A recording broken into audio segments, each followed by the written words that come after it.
Hang on air is live. Welcome to YouTube Live, folks. Joey Kelly here, along with my good friend Kyle Munns.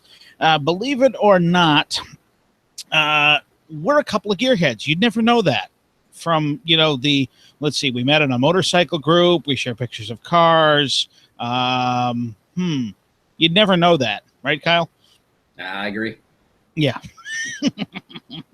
But one of the things that actually I blame you for this, Kyle, you got me started on Top Gear back when it was the quote unquote real Top Gear, which was to say Jeremy, May, and Clarkson. Yeah. And that was one of the better tips I think I ever got from you, because it launched an incredible entertainment value for multiple seasons of Top Gear, and I thank you very much for it. But I was, of course, saddened when Jeremy Clarkson was booted from the show for arguably very legitimate reasons. And I've not looked at the new cast of characters with that much enthusiasm, shall we say. But this hangout, we're going to watch the Grand Tour, which is Jeremy May, Jeremy Clarkson, and Richard Hammond back in action together as a triad underneath the auspices of Amazon as an original series. So I don't know how well this is going to work, because we're both streaming in while we're streaming out at the same time. So we'll see how the bits decide to herd themselves. But hopefully we'll have a decent conversation and a decent streaming experience. Yeah. I've got it set up on a separate monitor, so you may hear a little audio bleed through. Kyle, I think you're running on the same screen. No, I've got the show on a separate computer. Okay, all right, that'll work. And well, hopefully we won't do too much conflicting. Just have to keep an eye on the mute button. So, all right, I'm ready. Are you ready? Yep. Okay. Count of three. 3, 2, 1, play. There we go.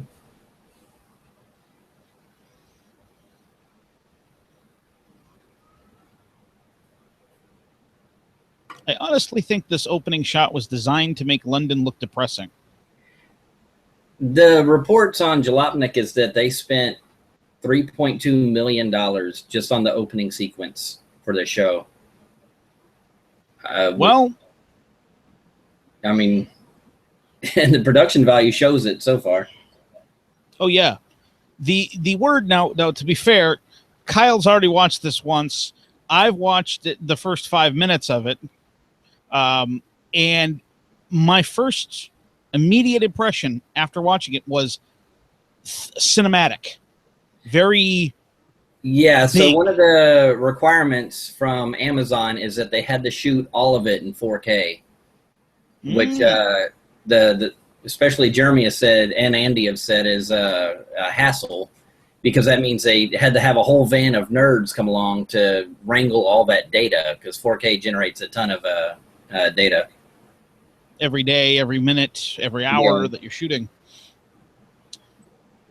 And they're not convinced they need 4K, but, in the future, it's just better to have it than not have it. Future-proofing. Yeah. This is the first time I've seen the Mustang rocket. Not sure how I feel about it, to be honest. Yeah, and it's weird seeing Clarkson getting into one until you realize it was a rental car. And, not his personal car. So that makes a little more sense. Yeah. Well, he did fly to Los Angeles, so we kind of had to assume that it wasn't. I don't know. I don't care for the nose. That's kind of the way I feel about the last generation of Mustangs in general. Mm-hmm. Yeah, I've had the same problem. The first generation of the reboot, I thought they nailed it. And the second generation, I think they fudged it up. Yeah. I grew up in the 80s, so to me, a Mustang's a Fox body, but... Oh, there is that, yeah. Now, now we have the quote-unquote... The name of this episode is the Holy Trinity. Yeah. And here we have red, white, and blue Mustangs driven by the three boys. Yeah, and that works for both England and the U.S. Oh, yes. And Hammond's sitting there with a grin that looks bigger than the Mustang's grill. And wider. Yeah, no kidding. And this, they have a trivia piece on this as they list all the vehicles that are involved in this. Well, it's most of the vehicles that are involved in this shot. Yeah. And this is just, there's like 30, 40, 50, I don't even know, custom, high performance, rare vehicles. I mean, I swear to God, that was a Duesenberg. Yeah. If it wasn't, then it was something similarly old and similarly of the same vintage. That I don't even know what that is. Ford control Jeep go by and yeah, I mean, and there's things here that I can't even identify. I don't even know what they are. They're custom, you know. But I mean, a Duesenberg, if that really is a Duesenberg, almost every single Duesenberg out there goes for $250,000 to $1 million. Purchase price. Yeah, where would they find something like that out by LA? Well, they obviously had to bring these in from all over the country / world. Yeah. And that is probably where that $3.2 million budget for the opening sequence comes from. Because you certainly don't need $3.2 million to show Jeremy Clarkson getting onto a plane and then getting off of it and getting into a rental car. But it looks like they've got probably the sickest petrol head party on the planet going on here. Yeah, it's a spoof on Burning Man, and if you notice the sign that just went by said Burning Van, which over in England they call trailers caravans or van for short, and they've always had that complaint on Top Gear that every time they had a caravan on the show, somehow they caught it on fire or otherwise destroyed it. Mm-hmm. And 8 or 9 jet-powered aircraft doing a flyby. Yeah. I mean, there's camera cranes everywhere. It looks, I don't know, it looks like there's at least several hundred people there. Yeah, one of the Jalopnik's writers had a write-up because he attended this. And said that actually you got on a bus in LA and then they bussed you out there. And so that way people weren't trying to drive to this event. Yeah. And that he and his 2 friends that went did the whole cosplay thing. There's that old Top Gear episode where they dressed up as the Jensen Interceptors. And they had, the mustache and the scarves and all that. And so those 3 guys dressed up like that and said it actually caught Jeremy and James off guard. Mm-hmm. Mm-hmm. I believe the same article said they had to figure out what the heck they were doing, and then they thought it was hilarious. Yeah.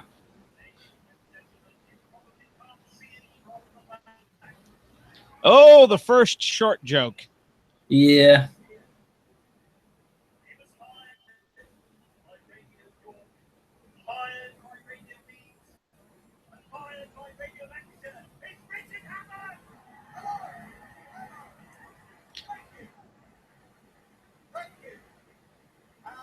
No. The other trivia piece about this that's on here said that the introductions are not entirely correct. Well, nothing's ever exaggerated or lied about on this show. A shaved ape in a shirt.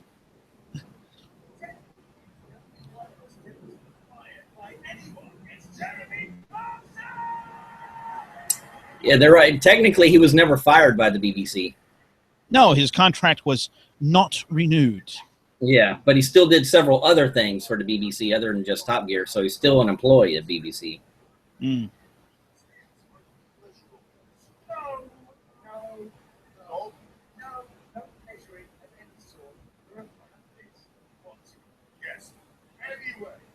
Now that's actually that's a little inside joke there. Pleasuring something, a horse, a whatever.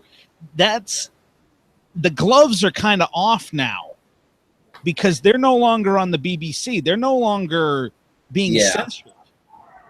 This is streaming. This is, there's no rating system. There's no, there's nothing preventing them from. Well, more than that, they're, Amazon's a private company, whereas BBC is kind of government control. But yeah, I'm definitely interested to see what they come up with less constraints. Because one of the things I've heard was just how the BBC was more holding them back than letting them go forward. And I think you really kind of saw that in that last season of Top Gear without these three. It seemed like they were all just trying so hard not to offend anybody that the show it was bland and I don't know, lacked any punch.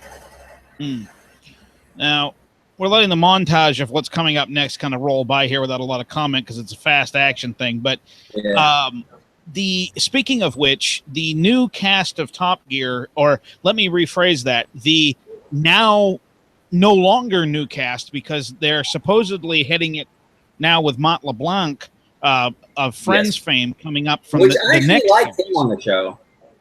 Yeah, we both do, and I for one was surprised at how much I liked him. Quite possibly because I've mentally typecast him as the idiot comic relief from Friends. Yeah, he's Joey. He always will be Joey. Yeah, to many people, but he's obviously not that person. He's much more serious, much more gearhead oriented. Yeah. Not to mention a motorcyclist, which keeps me and you, I assume, in the interest loop. Well, he had been a guest on Top Gear a couple of seasons back, and actually did twice. Quite well on the as the star in a reasonably priced car. Yep, and then they had him back to break in the new car when they brought out a new one. Yeah. So yeah, he was on the show at least twice under the previous administration, and I actually warmed up for watching this. Hold on, let's hit pause for a second, just because I don't want to miss this, but I wanted to go on a little on the side. I've spent the last couple of days binge watching the last two of the last seasons of the original Top Gear with these three, Series 18 and Series 19. And what was interesting in, I think it was season 18, they actually had the former head of the new Top Gear, that Chris Evans guy. They actually went to his house and showed off his garage. And James May took one of his Ferraris out. It was a Ferrari California. It was a 5.6 million pound car. To put that in context, that's what's the current exchange rate? That's like $10 million bucks. Who knows, 6 or 7, something like that. So somewhere in there, very expensive automobile. Let's put it that way. And this guy had it, along with others in his collection. No, Chris Evans is a gearhead, and he's got the radio show and all that. But I couldn't stand him on that. He was always shouting, and the chemistry between him and the rest of the team just never bonded. It was like he wanted to be the leader, and everybody else was all kind of feeling equal. Especially when you've got like Sabine who can outdrive him, and Matt LeBlanc, who is the much better just character in general and on the camera. Yeah, I'm still wondering though, 6 or 7 hosts or whatever they had, why they think that's going to work, or if they're just going to keep whittling them down till they got 3 that work for them. Well, there is that whole throw it up against the wall, whatever sticks works, and then whatever falls off idea. But the thing about that I had commented on, you and I had commented about Chris Evans in particular, a couple of things that he almost never can talk and drive at the same time. Yeah. And that's just a personal thing. I mean, some of us are good at it, some of us aren't. I can't really fault him for that, but it's a thing that if you're going to do Top Gear, you kind of need to be able to talk and drive at the same time. That's one of those. It's like a lifeguard that can't swim. It's just one of those job requirements. Yeah, it makes no sense if you can't swim to be a lifeguard. It makes no sense to be able to not talk at a camera if you're going to host Top Gear. Duh. But even on that few seconds that he was on the screen in that episode in Series 18, he was frankly, this Chris Evans gentleman, it was frankly stiff and uninteresting, and he was paired with James May, who's often considered to be the stiffest one of these three, and to be compared to James May and to be considered stiff compared to James May must mean that you're really freaking stiff, because James is not outlandish and outspoken. He's much more traditional Englishman than the other two. which isn't to say that he doesn't laugh and doesn't have fun. He doesn't enjoy the gags and whatnot, but he's slightly more reserved about it. Might be the oldest of the bunch. Probably. Be honest with you, I mean, especially like his channel on YouTube, where the Reassembler or whatever it's called. Mm-hmm. It's just him putting together, random items, which I found that quite interesting. Even the ones he did for a while, right after Jeremy was sacked from Top Gear, and they just started doing stupid stuff on YouTube. And there's one where he's making an omelet or something like that, and I thought it was interesting. I like listening to James May just go on about pedantic stuff. Well, I know one gentleman that said of the late Johnny Cash, he said, I don't care what that man sung. I would listen to him reading the telephone book. There was just something about him, and James May has that quality about him where no matter what you're doing, you seem like you want to stop and listen to him. He has that presence. And this aforementioned person said the same thing about Johnny Cash. I personally don't share that, but hey, to each his own. Anyway, stories aside, let's see. I'm at 9 minutes 31 seconds. You about there? Let me check. 9:28. Okay, that'll work. Yeah. So hit play, and then I'll follow you. There we go. Oh, come on! Don't stop on me now, streaming. Here we go.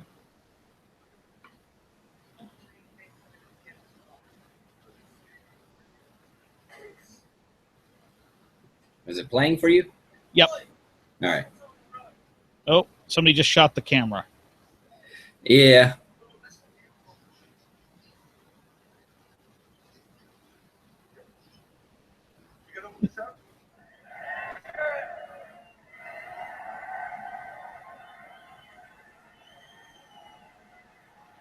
Now the inside of the tent, I mean, the tent is freaking ginormous. Yeah, and apparently it's quite expensive to move about. I should think. I mean, it has ceiling fans. They said the floor has to be absolutely level because they're rolling the cameras around like in the studio. Right. I gotta say, Jeremy looks older. They all do. Even Hammond.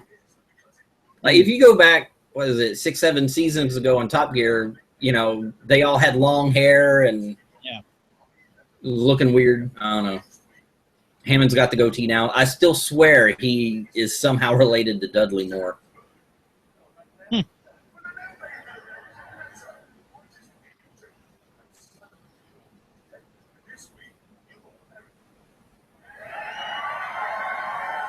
But this is definitely a throwback to it looks like they've tried to keep at least the same formula. As they can without, pissing off the lawyers. Yeah, because I mean, they've got a live audience gathered around. Yeah. I'm assuming that after a monologue or two here, we're going to cut to a film that they've previously done, which is exactly the same formula, and then they'll cut back to the studio audience. I will be surprised if they do news. Yeah. The other thing is it seems to be kind of blending their live shows that they would do. So they're blending that with their studio show. Okay. Yeah. And now he's making fun of how Americans and Brits have different terms for parts of the car. Well, it happens. Well, I had that MG briefly in my less learned years. And in the shop manual for that, at the front of it was a glossary to translate between American and English.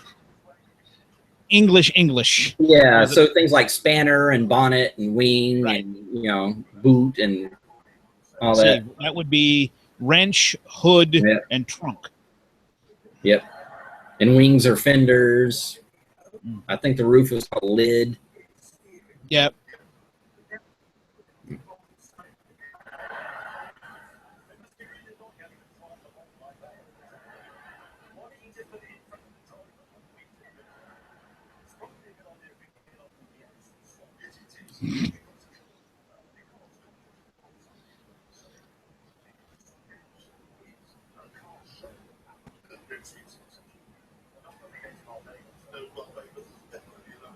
Now, one thing I noticed, that girl right behind Clarkson there, Mm-hmm.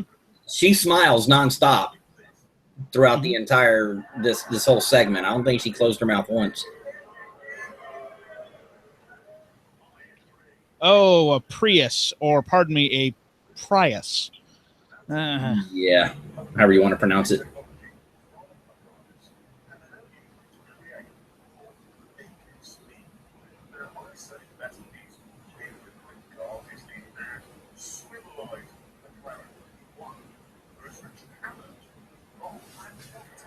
That was the big deal at the end of their last season with Top Gear, was getting the McLaren, the Porsche, and the LaFerrari together, because the three companies wouldn't let them test them. And at one point they had all three at the studio, and they still, they wouldn't give them the keys to take it out around the track. And they finally agreed on one place to do it here. And that was one of the conspiracy theories when, Clarkson was getting sacked or whatever, was that they were doing that to distract people while they tried to pick one common ground where all three would allow their cars to be tested, but that didn't shake out. Now, I actually don't believe a lot of the conspiracy theories around his firing. I don't know the man personally. I've never met him, but creative people, which, I mean, people that are presenting on Top Gear are creative people. Yeah. They have to be to get this far in this business. Creative people oftentimes have short fuses, and that so it doesn't. The whole thing doesn't surprise me that something would go wrong. Somebody would get aggravated. They're having a bad day, and somebody lashes out. It doesn't surprise me. Other things I heard was a producer from Hollywood was saying that with really large personalities like that, you have to handle them differently. Oh, yeah. And that was something BBC simply wasn't willing to do. And so little things like, the case where he struck that producer, he'd been working the entire day. And when you watch that episode, he's in a river. It's cold. He's wet. He's completely worn out at the end of the day. And all he wanted to do was go back to the hotel and eat. And that was the producer's one job, was to make sure they had food ready.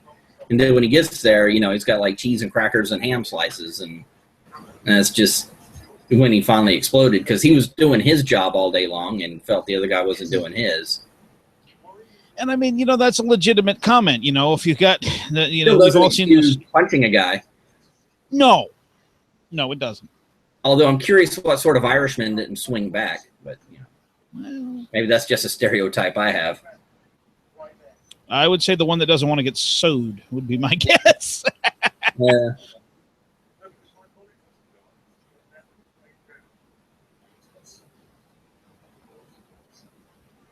I will agree, of the three, I think the McLaren looks the best. The thing about looks, though, is that looks are very important to a vehicle, but I personally feel that the looks should follow the function. The form follows the function. Yeah, it's like the V6 Camaro or whatever. I'd much rather it performs like it's supposed to rather than look like it's supposed to. But just of these three, they're almost identical in performance. So where I can pick just looks, I do like the McLaren. Personally, I honestly just have no desire to own a Porsche. I've never, the whole brand has never really. See, again, just growing up in the 80s, I like the 928. I like the 944 Turbo. I even like the 914, just for a simple little roadster. Yeah. As far as 911s go, I like the 80s whale tail. I don't care for the current ones. Especially the thing I can't stand about Porsche right now is they put that 911 face on every single thing, whether it fits or not. The Panamera looks all wrong. Their SUVs just look forced. Yeah. And really all they make in terms of sports cars is the 911 and the Boxster right now. And again, same front end. Mm-hmm. And I have to admit, I think part of my Porsche bias is partially due to Jeremy Clarkson's comments on the things, which is that they all look the same from the 80s until current. And well, that's the way he not feels about the 911. You notice he does like others, like the 928, Right. 924. But yeah, and I agree. The 911, it's pretty much the same car. Oh yeah, and the thing is they sell a pile of them, and they Yeah. sell a pile of them because they look the same, which is the same argument that I have against Harley Davidson. They, they're building the same look, improving it, refining it, changing components, changing things around, adding, removing parts as needed to suit different specific. Yeah, they don't upset the purist. Right. And that's the whole point with the Porsche is that you don't, you got a Porsche 911 and it has to look like a Porsche 911. If it looks like a 911, but with a difference, they feel that people won't buy it, whether that's true or not. Yep. Yeah. Oh. But no, that's interesting. Hammond just swore. No, so yeah, they're able to. That would have been bleeped on the BBC. Well, and like you're talking about rewatching the old Top Gear episodes, the ones that are on Netflix right now, they do let quite a bit of cussing go in that. Okay. Though I noticed, for instance, like the Burma special where Clarkson got in trouble for a racist comment, they edited that out in the version that's on Netflix. Ooh.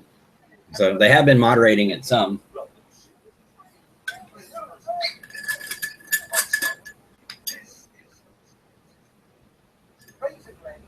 So, where's the Ferrari with May? Yeah. I got to admit that McLaren hood from a certain angle reminds me of the 90s Trans Am with the Ram Air. Oh, yeah, the Thunder Chickens. Yeah, from a certain angle. And I realized that that's got, not a power hump or like the Ram Air, but it's a power, oh, where'd he go?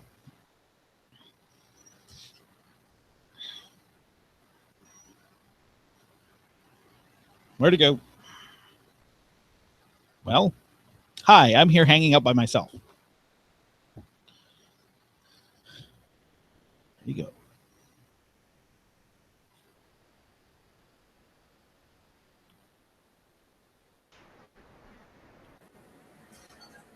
Technical difficulties? I don't know. You were just gone. Yep, same here. You were calling the McLaren a Firebird, and next thing you know, you got cut off the internet. Hey, apparently McLaren's got internet filtration. There we go. Yeah. There's your and on that bombshell. No, sorry. Exactly. Now, actually, though, that's an interesting little comment. Mays just showed up with the Ferrari LaFerrari. Marketing department at Ferrari, I think, fell asleep on that one. Let's name the car the Ferrari. I mean, yeah. What? I mean, I don't have a Ford. I mean, Well, it gets people talking, though. Even if they're just talking about how stupid it is, at least they're talking about your product. Yeah. I mean, presenting the new Toyota. I mean, this doesn't.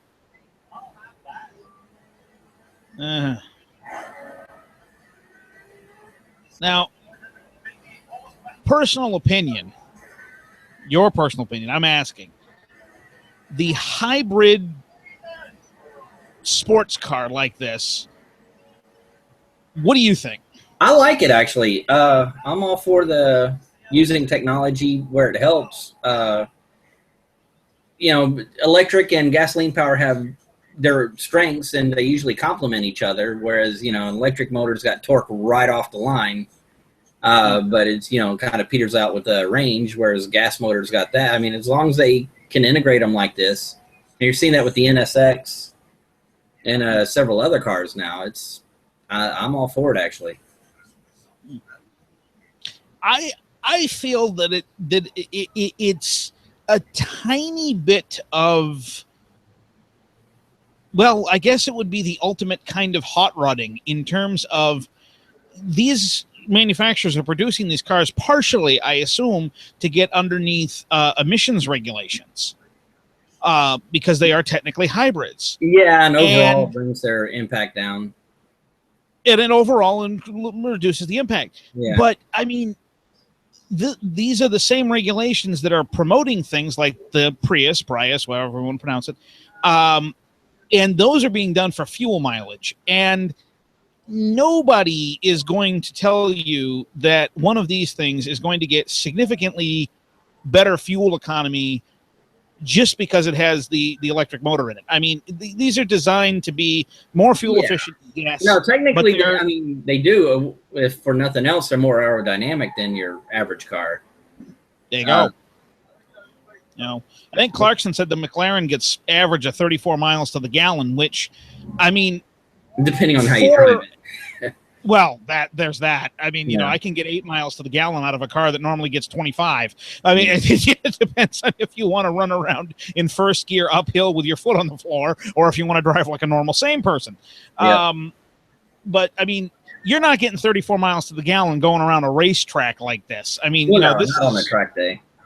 This is the other things you can do. I mean, for years they've been trying to mess with all-wheel steering, or Mitsubishi for a while there had the active yaw control, where when you go around a turn, one back wheel is turning faster than the other, and so they were trying to vector that and help steer the car that way.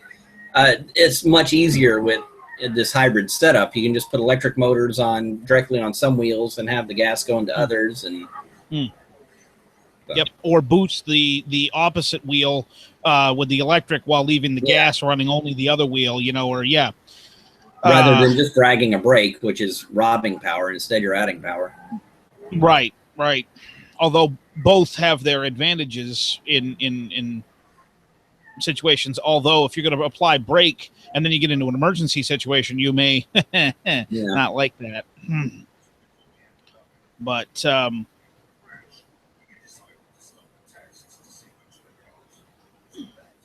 I mean, these vehicles are just, I think one of the things that I love about this show, pardon me, I don't know if I love about this show yet, but that I have loved about these guys' previous work is that these are the cars, to coin a phrase Richard Hammond, has used. These are the pinup poster cars.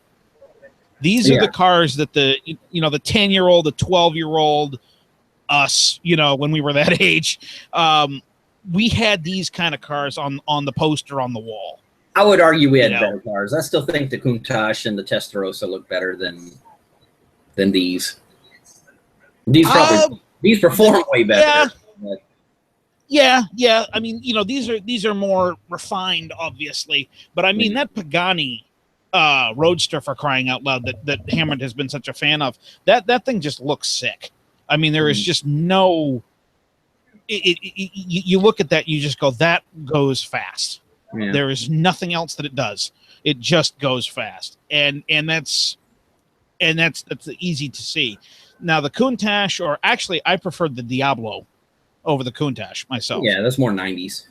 Now, one thing I've heard more than once, especially about the Countach, is that it belongs on a poster. Don't ever drive one, because it'll ruin your opinion of it. What was that whole thing? Never meet your heroes? Yeah.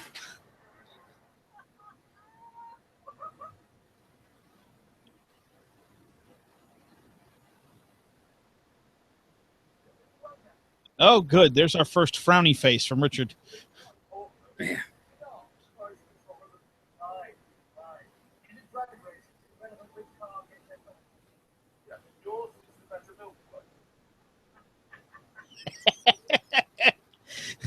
Hammond and Clarkson fighting. Nothing's more classic than that.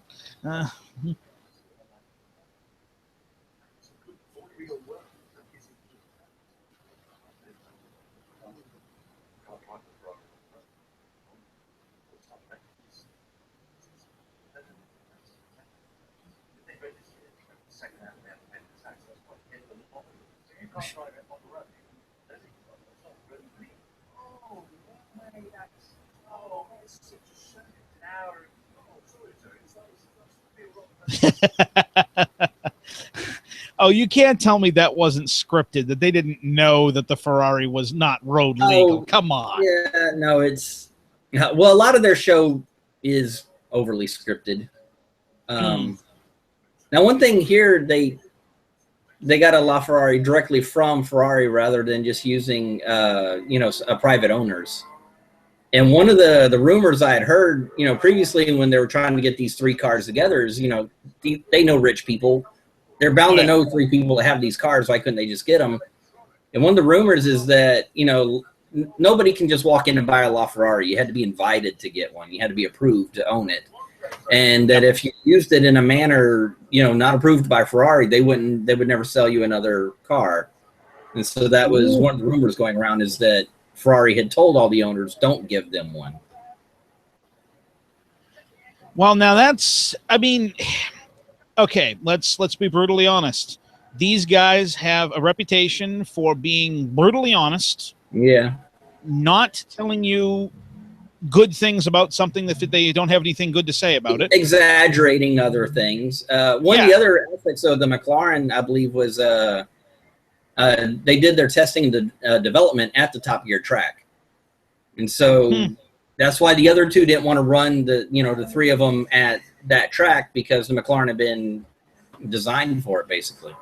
So they figured that it would have an unfair advantage. Yeah, they're trying to find, of course, Ferrari wanted to do it at their home track, and they're trying to find a neutral. And so that's why this track that they finally got for this episode is, they finally found one that all three would agree on was neutral territory.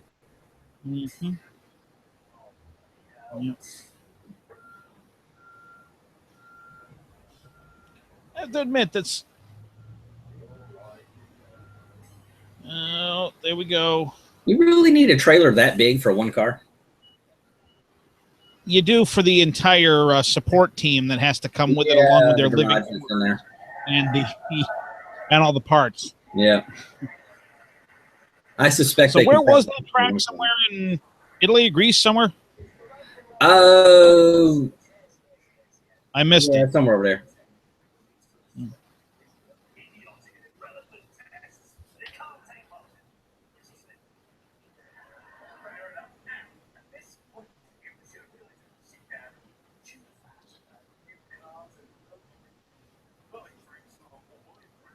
Oh, they are going to do the news.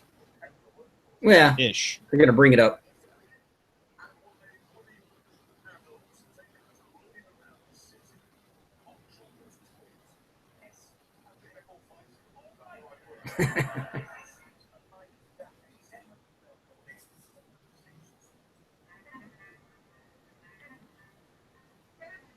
Conversation Street. Okay. Yeah. Well, they can't call it the news. The news. Yeah. Right. Okay. Now, all right. Hang on. Just another quick little pause here, if you don't mind. Now, you're a bicyclist.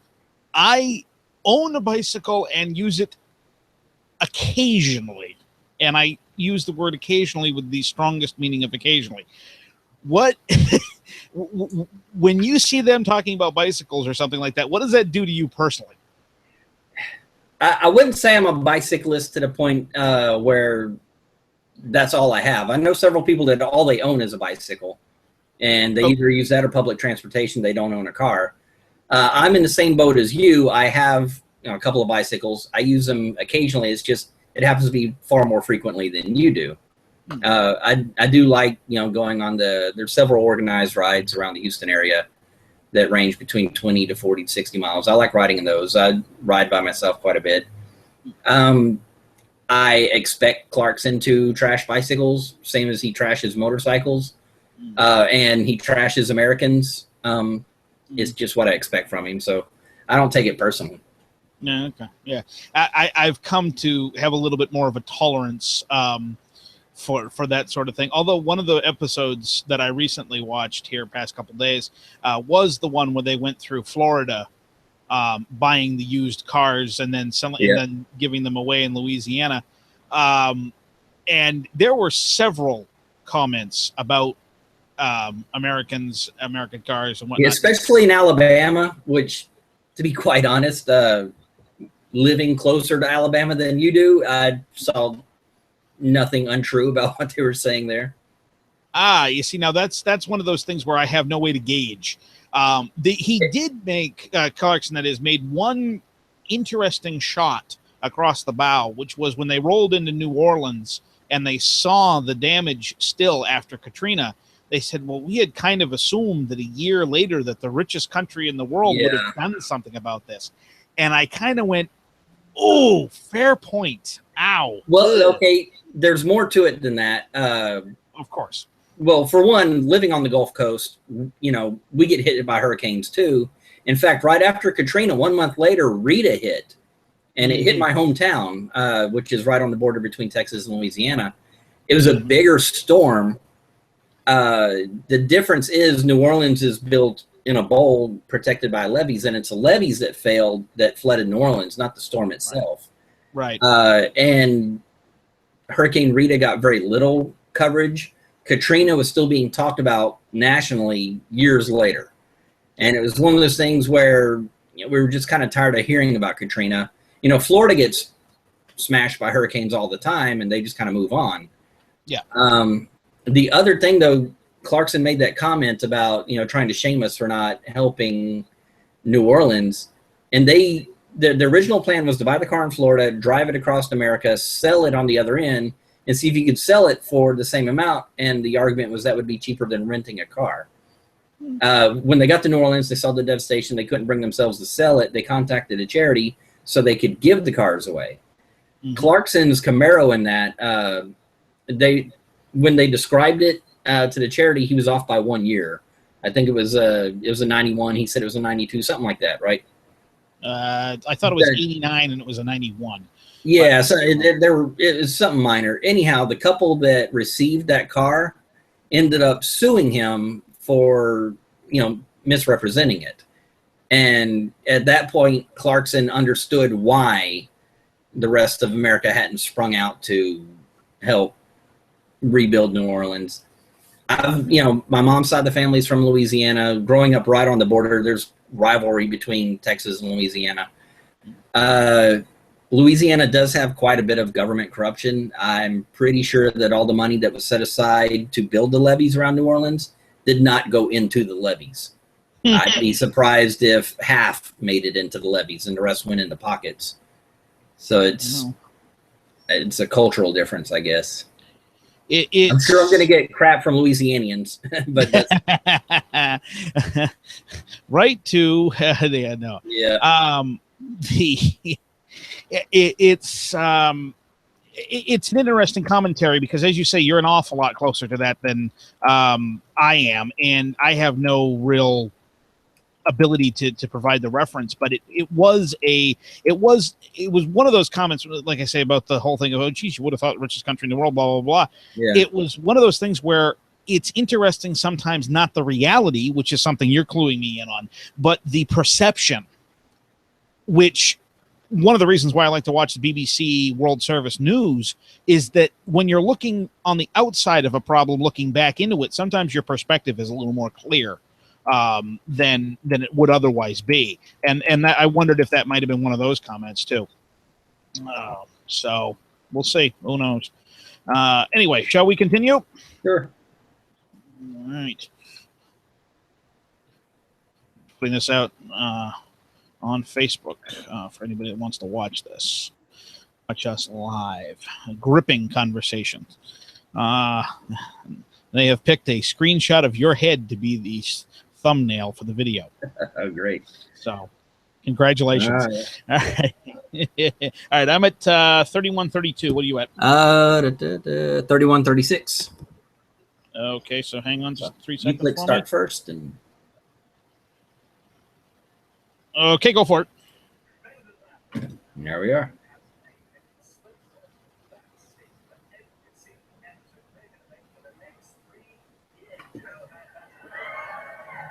Ooh, now we're being promised 3 years of episodes. Well, they've been signed up for 3 years.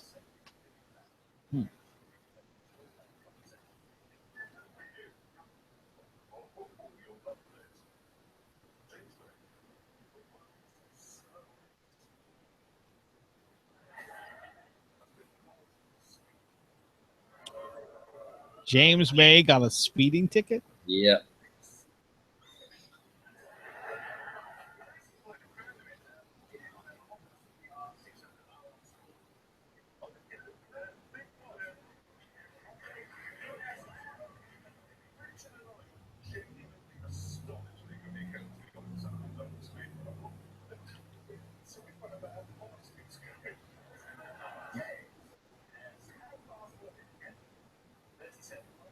$37 miles an hour. It gets a speeding ticket. Yep. Now, they never say what the posted speed limit in that area was, though, to know by how much was he speeding. I mean, if it was a school zone that's 20 miles an hour, that I understand. If it was a 30-mile-an-hour zone, then that's kind of ridiculous. If it was a 35, that's absolutely stupid. Yeah. Yeah. Interesting.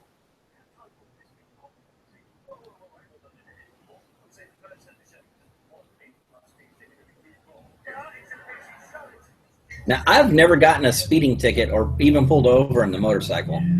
Let me think about that. Have I? I think it's Knock one on of those, wood. No. it's one of those Me neither. cases where, you know, the motorcycles are less noticeable. So that's one occasion where that works in your favor. I think it's also because I'm oftentimes paying more attention and being more careful Yeah. and listening to my instincts more when I'm on the bike. Yeah, I'm definitely more aggressive in a car than I am on two wheels. Oh, it's the difference between having a cage around you and bouncing off of other people's cages. Exactly. So this is their new track. Ooh. I mean, I understand why they can't go back to Dunsville. The BBC owns it, but I still feel that's a better track. It's same shape as the Ebola virus. Uh-huh.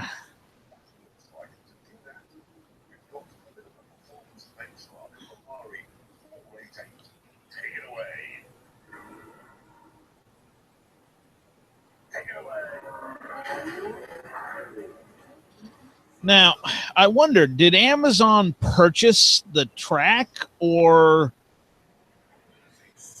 did they rent? Are they leasing it or? Well, I'm sure it's all leasing. The real question though is whose name is it going to be in? One of the problems that four of them have right now is that, you know, the BBC owns so much of the copyrights, you know, for the Stig and, you know, the Cool Wall, the Starting a Reasonably Priced Car, all those segments, BBC owns it.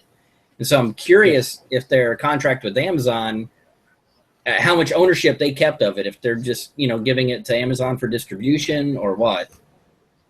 Because, you know, after 3 years, if Amazon doesn't want to pick them up again, they should, you know, be able to sell it to Netflix or, you know, whoever else is on the market at that point. Right. Well, the other question would be, I guess, speaking of that along that same vein, are they Amazon employees or are they employees of some production company that has an exclusive agreement to distribute this show with Amazon, which allows Amazon to call it an Amazon original? They have started their own production company. But I've also heard them refer to themselves as Amazon employees. So I'm not sure where the truth lies between that. Yeah. I mean, they're definitely not going to be working in a warehouse somewhere. Right. Well, I mean, the other thing would be Amazon has them as employees. The production company has all the assets and the liability should something go completely wrong. So they've got a division there, you know, so that one is protected from the other. But I have to admit, and I was pleasantly surprised. This is not my first Amazon original series. It's the second one. The first one was The Man in the High Castle. And I was pleasantly surprised by the quality of the acting, the cinematography, the editing, the production. It was all top notch. Yeah. Because I had a internal that it was going to be like a college film festival level of production, which was not. And I was very, very, very pleasantly We've also surprised. watched Transparent, and the Billy Bob's got one now, the Goliath or whatever, and the production value on it's fine, really. Yeah. Yeah. Same I as guess I probably shouldn't have been surprised, but I was. Yeah. No. I mean, the thing is that the camera gear that we have now, I can buy a camera for under $300 that will do HD video, not 4K, Well, but like it I will said, do HD. yeah, this is all 4K. You know, and that was an Amazon call, and it does bring sense to what they're trying to do. Oh yeah, no doubt. Yeah, because I mean, you can't just slap a GoPro on somebody and head off. Yep. I mean, I know, for instance, one of my other favorite shows, Mythbusters, the late Mythbusters, they were forever putting cameras in places that you never thought you could put a camera because they were using GoPros and other small cameras. And the quality oftentimes was not different enough that you would notice. Again, depending upon what you're watching. If you're watching broadcast TV these days in the United States, you're not going to get anything better than 720p anyway. Well, more than that, they never shoot a whole 1 hour episode with the GoPro. They just use clips that, a few seconds here, there for GoPro footage. Yep.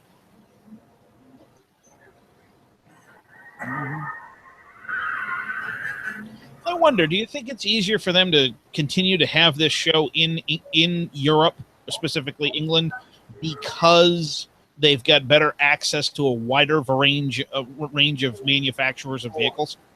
Well, more than that, that's where they're from. That's where their houses are. One of the questions was if they were going to move to America, because Amazon and Netflix were American companies, and they said no. They always intend to live in England. And that was one of the other issues with them, is that to them, being on BBC was kind of a sense of national pride for them. Yep. And so that's why they were kind of upset. Yep. Well, the BBC is one of those places, at least you used to be able to come out of your, we don't have this in the United States, but you actually have to have a couple of years of service to the United Kingdom when you're gone through your primary schooling. Your first, I think it's 12 years, and then you have to do 2 years of government service. And your choices are basically military, BBC, or some other sort of civil service. And a lot of people start in the BBC, get some experience, and stay there.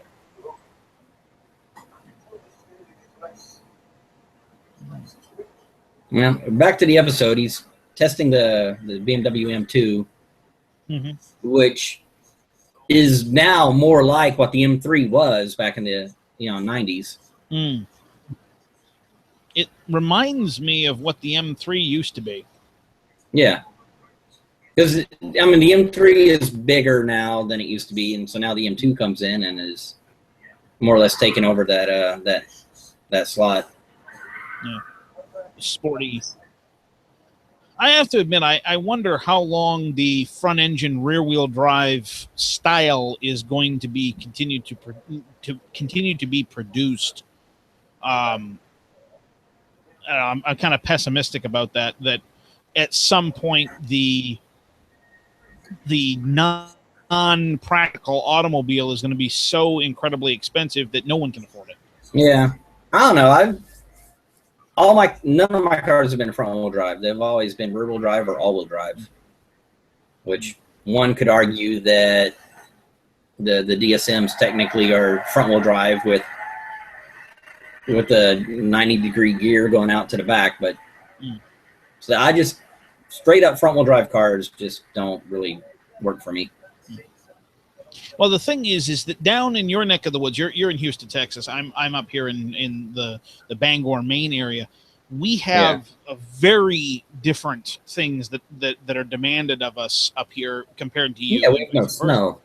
Exactly. No snow, no ice in Texas. So, rear wheel drive is fine for, 98% of the driving that you'll ever do, at least in Texas. Up here, a pure rear wheel drive outside of a thing like a pickup truck is, I don't want to say a thing of the past, but definitely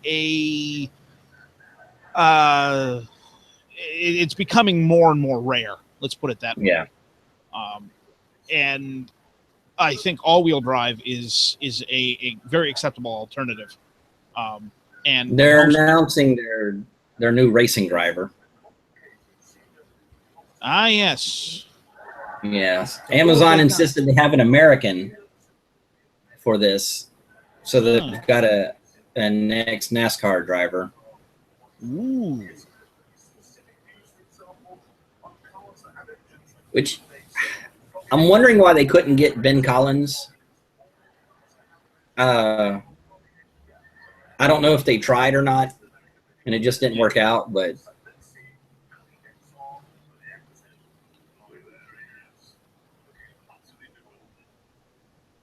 of course he's looking utterly bewildered. The shifter's on the wrong side. The steering wheel's on the wrong side. You're asking him to go the wrong way around a track. Well, I've driven right-hand drive cars, and you get used to the shifter pretty quickly, and that's the thing everybody thinks is going to trip them up. But what really trips you up is that the blinkers and the windshield wipers are swapped. And that would frig with my head. Getting used to the shifter and being on the wrong side of the car, and maintaining your lane and all that. That like every time I went to turn, I turned the windshield wipers on. Oh, yeah. Yeah. Well, see, I'm left-handed, so I wonder if the left-handed shifting thing might actually work better. I mean, growing up, me and my friends, we were always messing around in cars, and more than once, my friend was driving, but he was busy doing something else, and I would reach over and shift. He would just push in the clutch, and I'd move it to the next gear. And so I've already got my left hand was used to moving, the gear lever around. Yeah. So, yeah, it's the same thing when you're driving. In fact, I'd forgotten all about those days, and the first time I drove a right-hand drive car, it reminded me of them. But, the hardest part, bar none, is the stalks being swapped. Oh, yeah. No doubt. No doubt.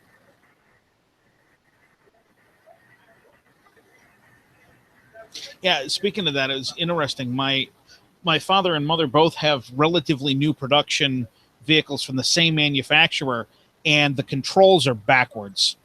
The how did that work? It wasn't the blinker. The blinker's in the same spot, but like the cruise control stalk and something else, they're in different places. Same manufacturer, even two different vehicles, and it frigs them both up when they flip back and forth. They start there's no standard wipers on and. Oh shoot! I forgot to say. Be sure you shut your phones off. Oops. Yeah, I did that already. Now, you notice here that they've got their leaderboard for the cars. Yes. And it's all digital. Yeah. Reportedly, having Clarkson hand write the times was one of the things that the lawyers for BBC balked on. So that's why they had to go with a screen for it. Seriously. That's getting absolutely insane. I mean, that has no bearing on it whatsoever. It's little things. Reportedly, in one of the upcoming episodes, they're in Africa again, and because on our previous episode they had commented on how beautiful Zamibia, I believe it was, how beautiful the landscape there was, that the lawyers had told them you're not allowed to say Zamibia is beautiful, and. So, yeah, in that upcoming episode, apparently they're driving around going in for legal reasons. This landscape is absolute rubbish. So, it's okay. And apparently they were also wanting to, keep James May from saying cock. And like he pointed out, I've been saying that all my life, long before the BBC.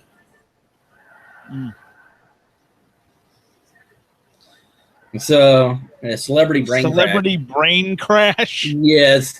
Well, they can't say star in a reasonably priced car, so. Right.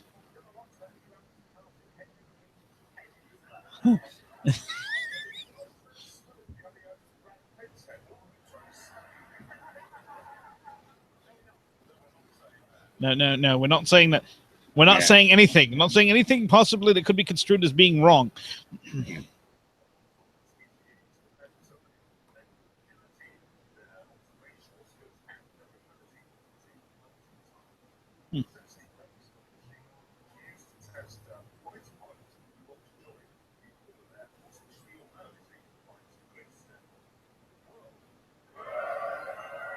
Oh, we got a big American boo that the Royal Air Force was the greatest Air Force in the world.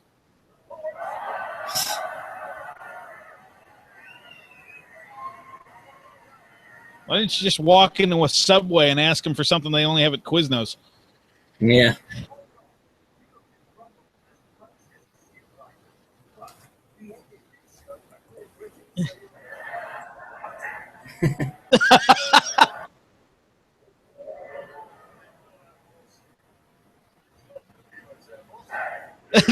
Hiding behind the table.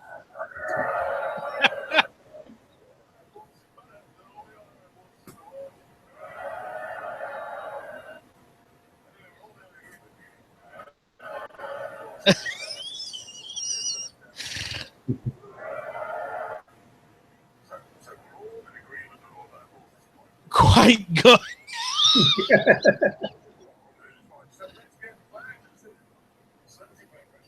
That was hilarious.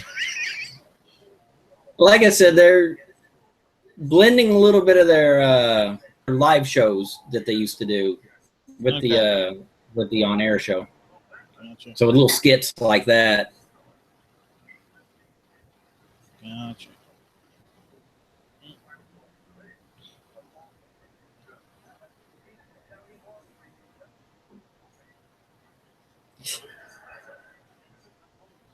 He was in Bridget Jones. No, he wasn't.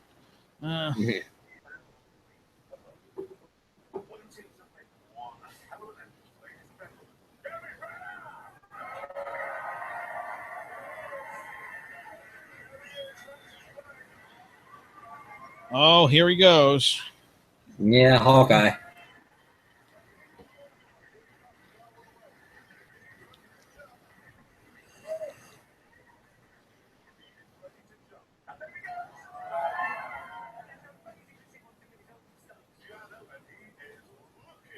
All right, so here's one of those things that I never want to do.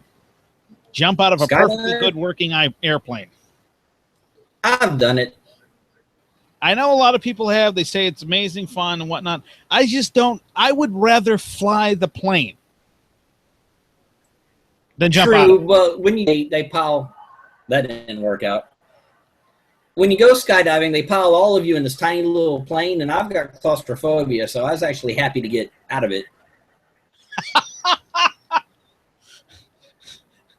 No wonder you do so well on a motorcycle. Yeah.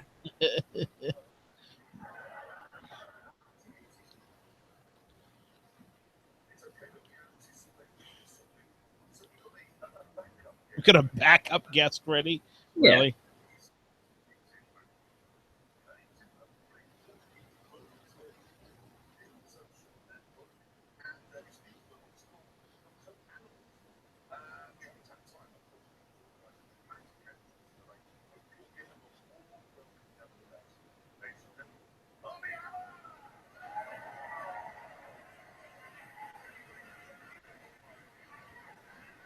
Oh, a snake. A snake. Yeah. Now, here's a question for you. Do you think they actually did this in the tent with him outside of it, or you think that's a green screen? I was curious about that myself. Because, I mean, like earlier with Jeremy Renner, the clips of him in the plane, obviously those look, pre-done. Yeah. And, then I'm pretty sure that's not actually a celebrity they dropped on the ground. It's probably a dummy. Yeah. So I don't know if they've got a crane out there or if these are just screens or what.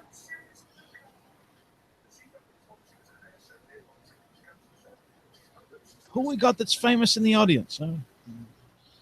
Yeah.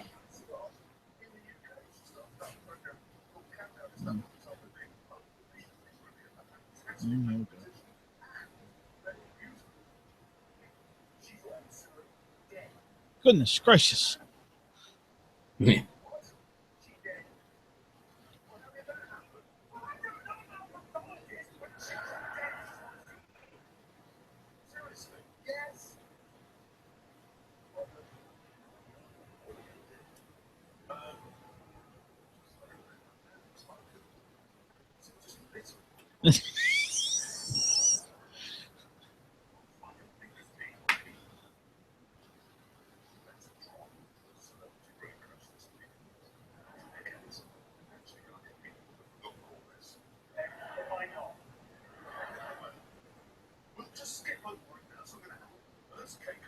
We'll skip over. Yeah.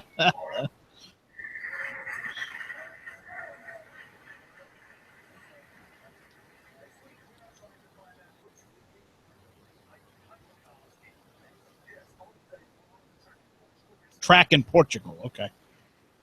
Yeah, Lisbon or something. No, that's in Spain. I forget. Yeah.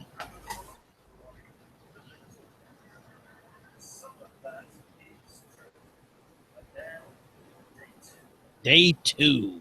Dun, Now, dun, dun. I did feel like that whole celebrity bit was a bit more scripted than. I mean, I know the whole show is scripted, but usually they do a pretty good job of, pulling it off. Making it look improvish. Yeah. Yeah.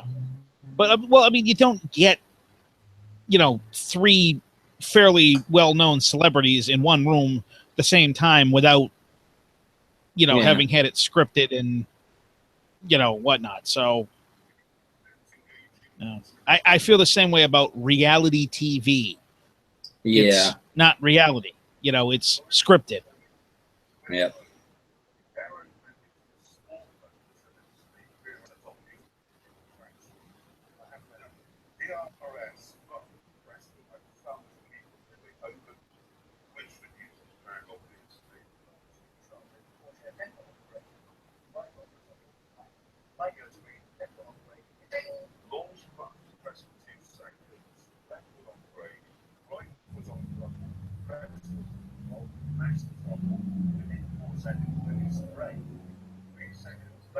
Good Lord, Jeremy's launch control procedure in this McLaren sounds more like a shuttle launch.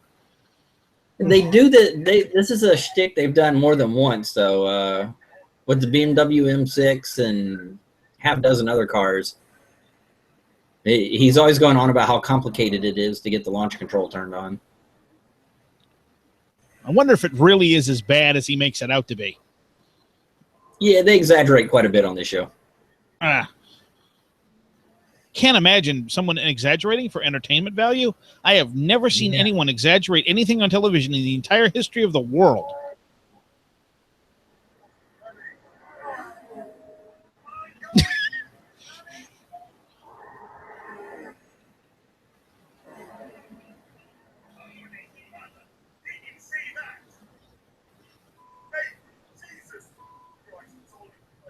Good Lord, why the heck is that McLaren wiggling like that? He's about to say. Got my buttons wrong. Okay. There's a button that neutralizes the rear wing, and he was still holding that down. Oh, he had no downforce on the rear end, so she was awfully Yeah. squirrely. Okay.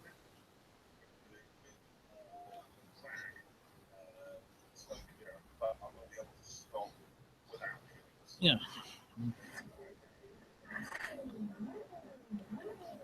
Okay, I will admit, there is nothing that sounds quite like a Ferrari.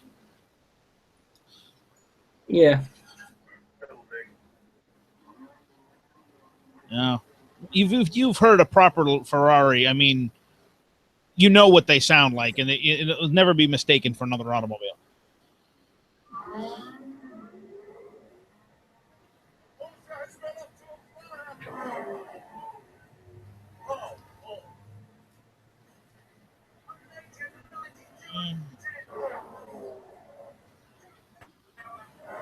Oh, that was much closer that time. And the Ferrari came in last. Well,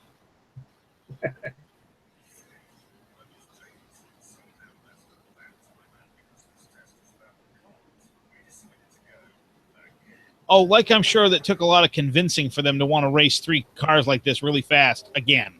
Yeah. yeah.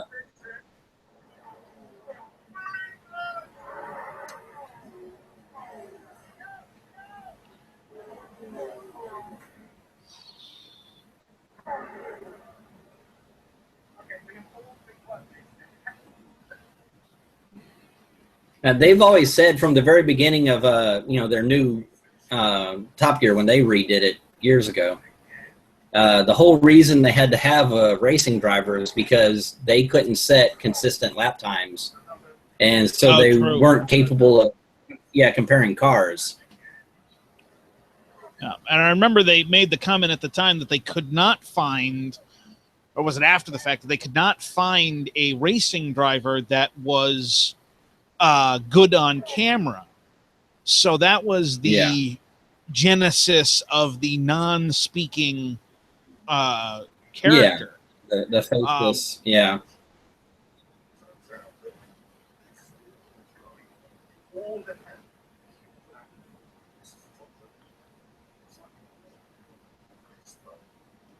The car doesn't matter, and it's your shoes now. Okay. We've gone from plausible to absolute fantasy now. Yeah. Well, like I said, those 3 cars are practically identical. Very evenly matched, is what you're saying. Yeah.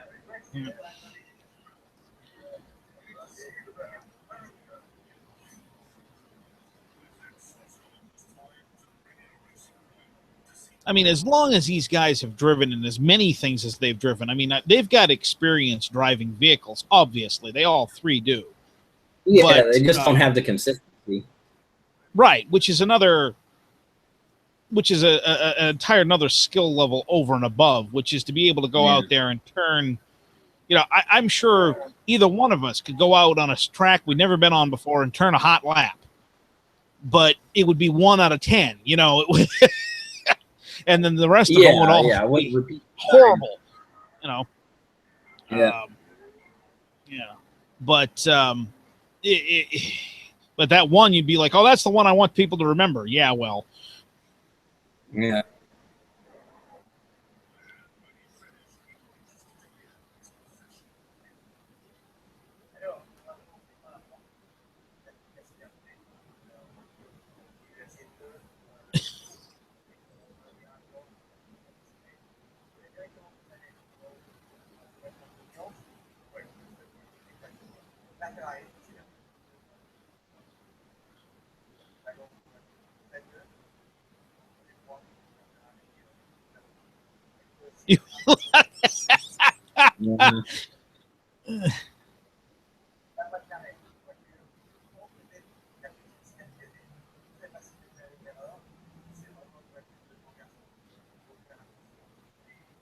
I have a sneaking suspicion that yes. Exactly. Jeremy's taking liberties with the subtitles.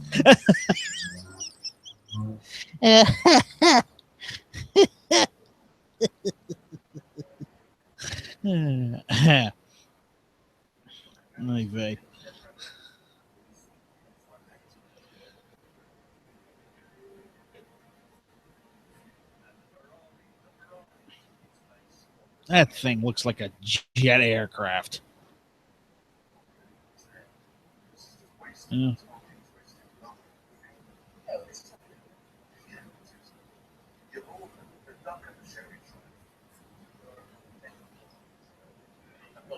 I wonder if part of the reason why I do like how a Ferrari looks so much is because they're red, and that's my favorite color. Yeah. I still like the older Ferraris more than the like this or even the F50 or F40 or the 458. I prefer like the Testarossa or even the older like the Magnum PI special and the Oh yeah. the Ferrari Daytona. Yep. You know, again, these are just they're cars that I grew up with. You know. Well, how much of it? I mean, well, there you go. Now that's an interesting little commentary right there, because I mean, by any measurable standard, this Ferrari is better than everything you just rattled off. Oh yeah.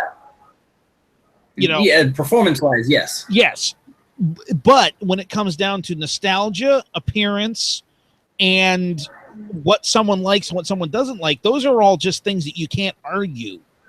You know, Yeah. you know, those are things that are aesthetics, and aesthetics are essentially an opinion at some level, and you really can't argue that. And I think part of the reason why right now muscle cars in the U.S. are so hot is because that's what the people that are currently, you know, have money are remembering from their childhood.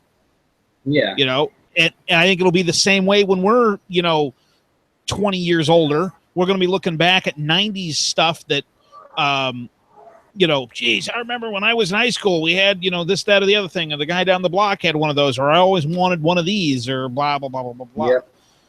So I think that someday there'll be some 90-year-old codger that'll be looking at that Porsche and going, geez, I really wanted one of those back when I was in high school, and now I can afford it. No.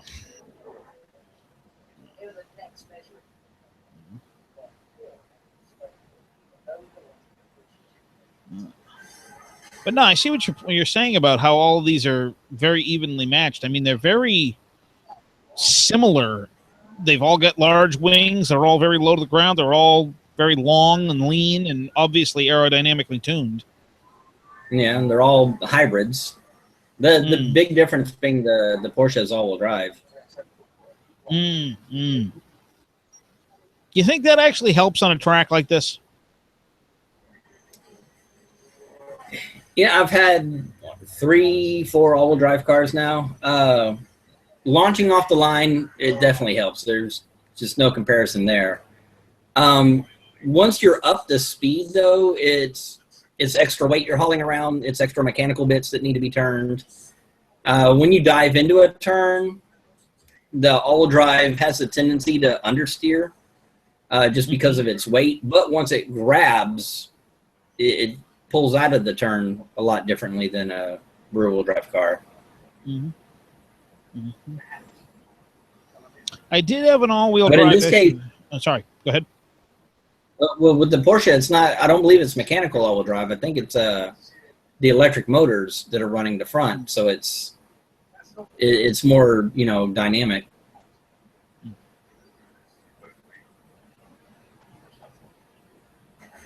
Indeed.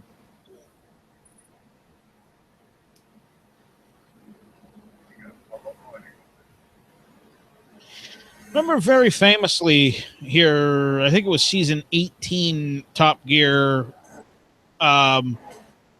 series 18, excuse me. Jeremy Clarkson made the statement that the big V12 was dead, and that all future cars would have super or turbocharged smaller engines. And yeah, that was like his closing statement on the last episode or something like that. Yeah, something like that. And yeah, I think the next year they mentioned it, and they showed him eating crow basically over that.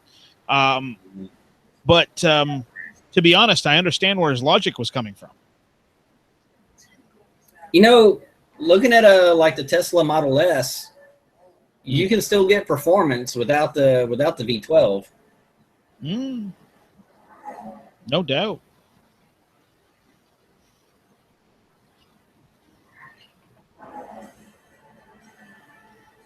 And I'm intrigued by the upcoming Model 3. Yeah. I can't afford one, but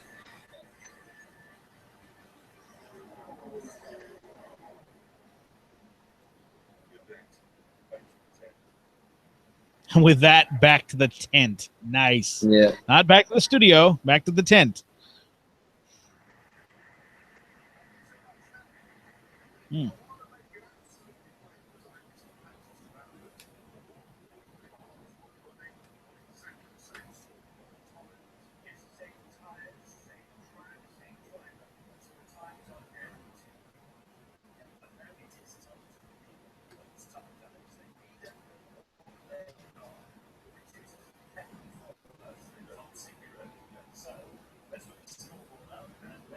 Here we go.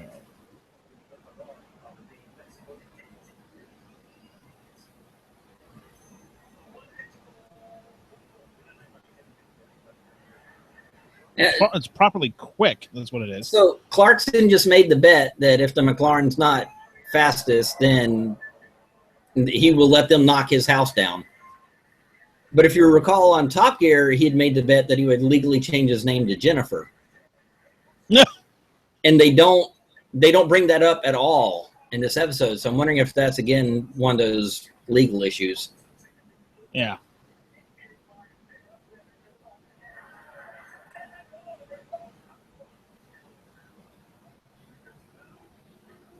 He also got permission to knock down his house with explosives. Yeah. So that's good. I hope somebody gets video of that.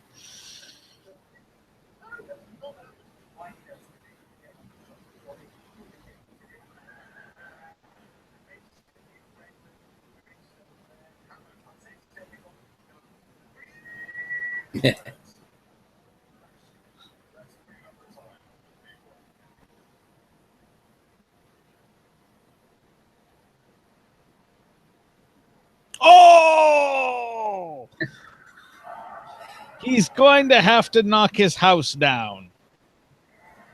Oh!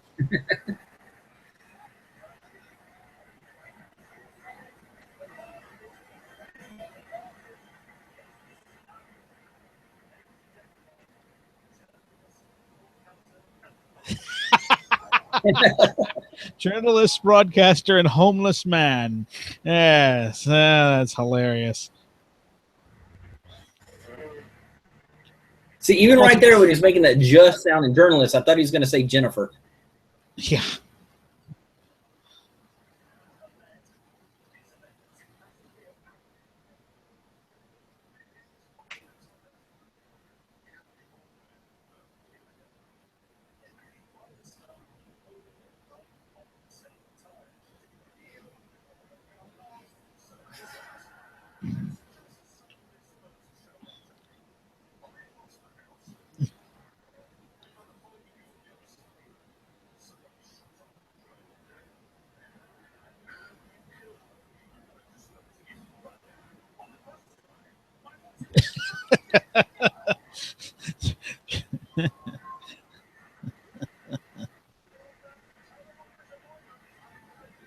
On that terrible disappointment, it's time to end. Okay. Yeah.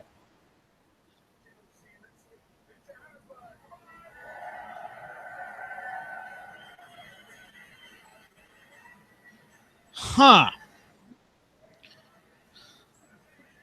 Okay. So we've got the much lauded first episode of the new series. The credits are rolling.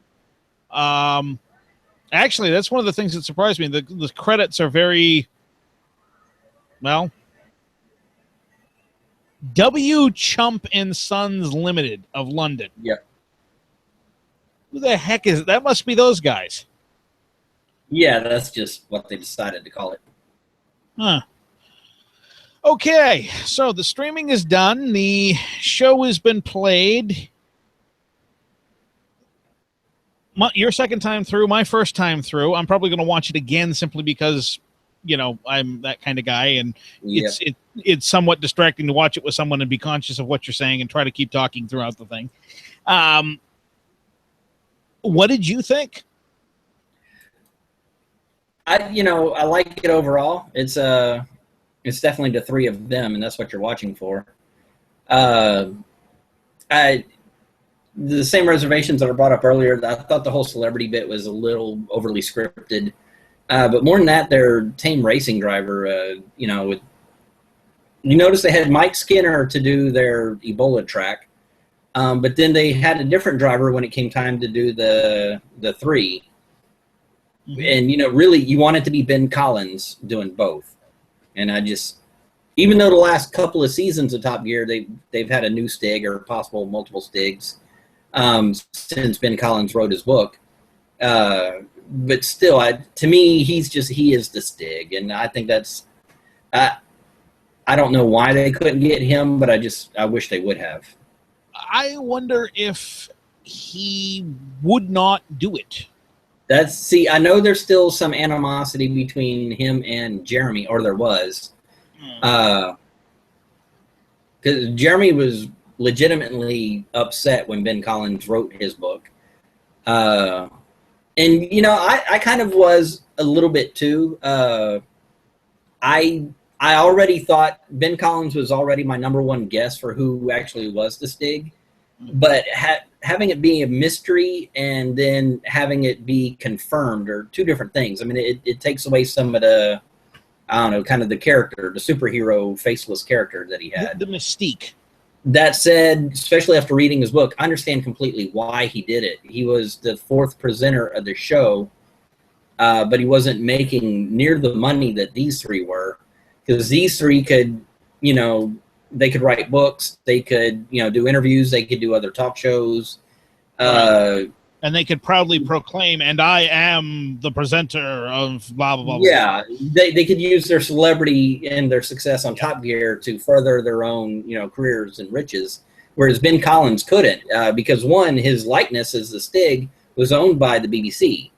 And more than that, it was in his contract that he absolutely had to keep his identity a secret, because if it came out, then that was it. You remember from the first two seasons, they had the Black Stig, and apparently he couldn't keep his mouth shut, so they killed him in a dramatic fashion, and, you know, got the new one. And he put up with it for several years, very careful to sneak into the studio, you know, unannounced. The few people that kind of guessed who he was, he was, you know, he'd follow up with them and make sure they didn't, you know, out him, basically. But more than that, he was a race car driver, but he was too much of his time was taken up with Top Gear that he never could successfully, you know, pursue his racing career. But more than that, his racing career as Ben Collins was kind of lackluster, and, you know, trying to get, you know, a ride for one of the big racing teams, he couldn't go, by the way, I'm the Stig.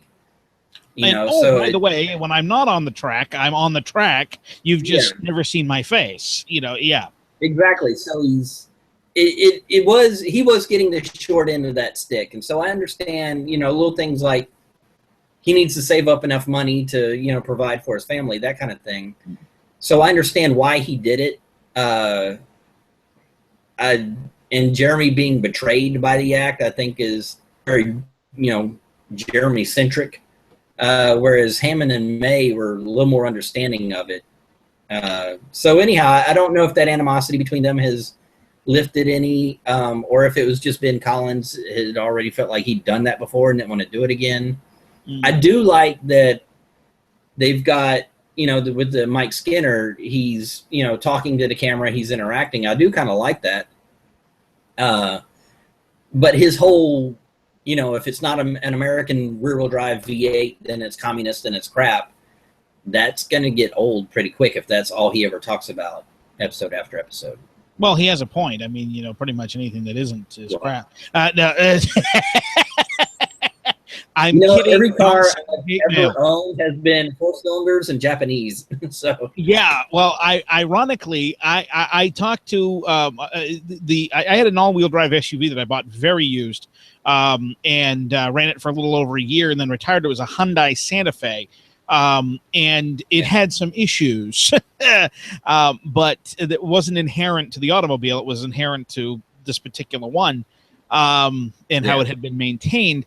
But it had a 3.5 liter V6. I made a comment to my dad one day. I said, "You realize that's the largest engine in any vehicle I've ever owned?"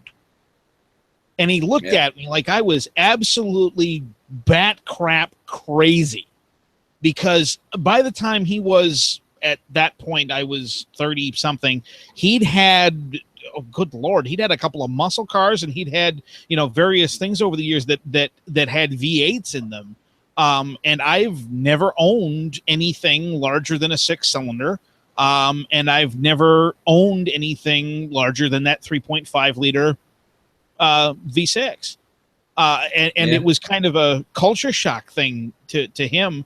But the simple fact is that if you look at, and my comment has been several times privately, you look at something like the V6 that's in that new Camaro, and that thing's putting out dang near 400 horsepower out of a V6. At that point, what do you need the 8 for? Well, even the new EcoBoost Mustang holds its own against the V8. And all my 4-cylinder cars that I've owned, more than half of them have been turbocharged, and I kept up with just fine in street races back in high school. Mm-hmm. So it's the replacement for displacement, I believe. Oh yeah. Of course, the other side of that coin is that when you start boosting, either with a supercharger or with a turbo, particularly if it's done aftermarket, there's oftentimes a severe reduction in the longevity and reliability of the engine. Well, especially because when you get the turbo from the factory, usually they've done things like lower the compression ratio so that the engine can take advantage of the higher boost without blowing the engine apart, and maybe beefed up the main bearings or something. Exactly. So in a case like that where the engine's set up for it, you can run 15-20 pounds of boost. Whereas if you're going to do it aftermarket and you're going to keep the stock compression ratio, you really shouldn't go higher than 4 psi. And I mean, you can almost get 4 psi out of an air filter that's pointed out the front of the grill of the car. I mean, it's kind of coming back to that whole Ram Air Firebird they had. It technically the car doesn't actually go fast enough to scoop up enough air to overcome just the vacuum of the engine. I mean, you do have to have a supercharger or turbocharger. Yeah. I've long suspected that things like cowl induction and ram air were one thing it does, it gives you cold air, which actually helps. Yeah, but it was not, the be all and end all of performance that it had been made out to be. And I think a lot of Go ahead. I had my Talon back when those came out, and the Pontiac dealership was also the Eagle dealership. And so when I would take it in for service, like getting the tires aligned or whatever, and one of the mechanics there who also drove the Ram Air Firebirds had mentioned that the Talon felt just as fast to him. And just like back then, we'd go to test in 2 nights. A lot of that came down to just driving and the fact that it was all-wheel drive, so I could really launch it more easily than someone with the rear-wheel drive. My experience racing them and, like Corvettes, off the line, I'd get several car links on them right off the line. Right around the 8th mile mark, though, is when the V8, came into its own. I'd used up everything I had. I'm already in 3rd gear, and I'm just, winding out the rest of the track. And the V8 would start catching up because it's got more torque. And it almost invariably at the end, at the quarter mile, I would tie. But the difference is that off the line, my car embarrassed that V8. So even though, like a Corvette might beat me by half a second, but it was always the Corvette owner making all the excuses at the end of the race. Well, I think that the reason why you don't see in professional NHRA type drag racing, you don't see a guy out there with an all-wheel drive one versus a guy without all-wheel drive, because it's not exactly a fair comparison. And no, like I said, the all-wheel drive helps you off the line. Right. After that, it's just extra weight. Right. So and then of course, if you had enough power to lift the front end and you had a wheelie bar out back, then you get the weight transfer, and theoretically you'd have even more traction on the rear than you would with the all-wheel drive on the front. Well, like the top fuel dragsters, their slicks are big enough to where they actually have more contact patch than my all-wheel drive car anyhow. So. Oh, yeah, no doubt. But anyway, so back to the show. Are you happy with the first episode? Yeah, in terms of first episode, first season, I think they pulled it off. Typically, shows get better from there, so I'm definitely looking forward to it. I do like it better than that last season of Top Gear with the replacement hosts. Well, that wouldn't be hard. Well, one thing is just these three guys, they already have the chemistry between themselves.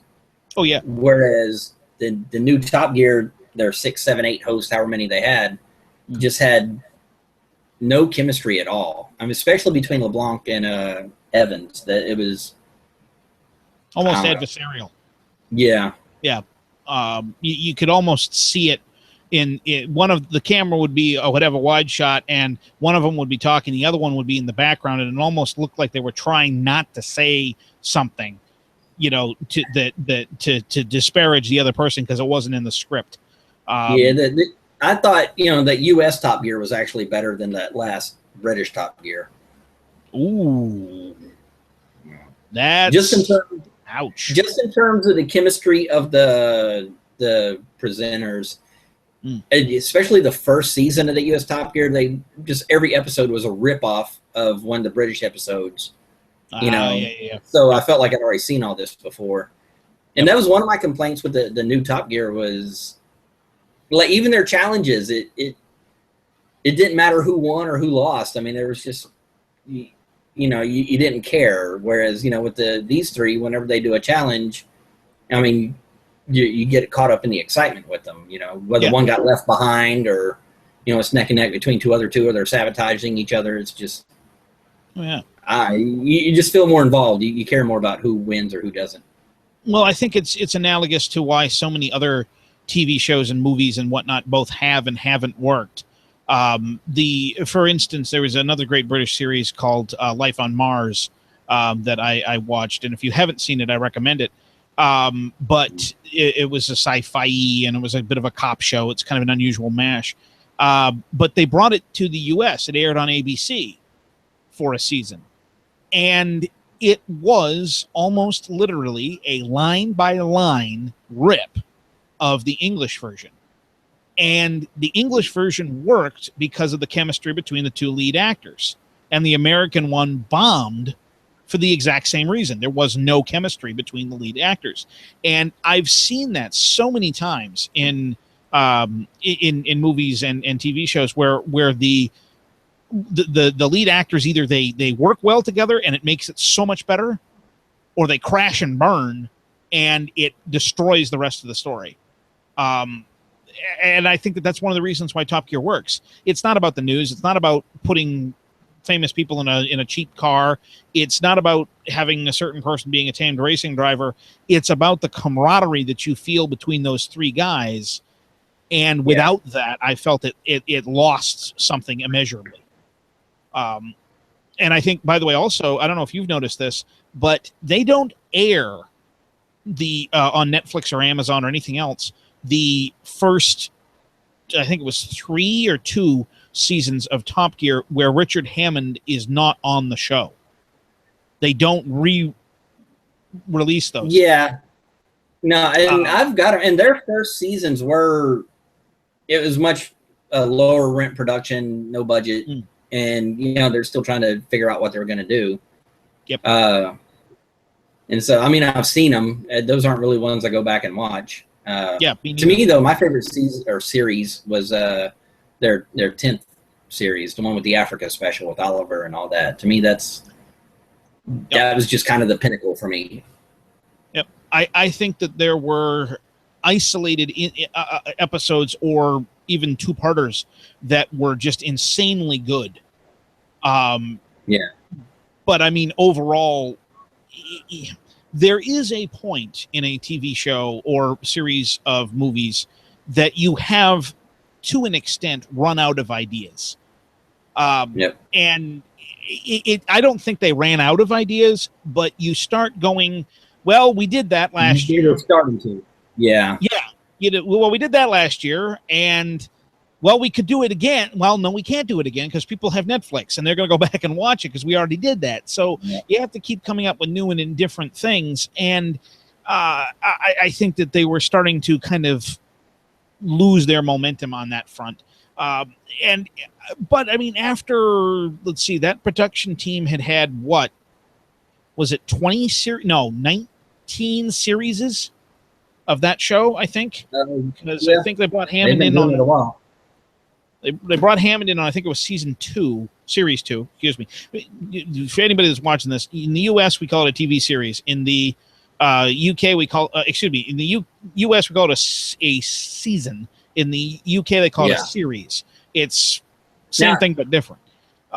You really think anybody's going to be watching this? I don't know. It's possible. I put it out on my Facebook. We'll see what happens.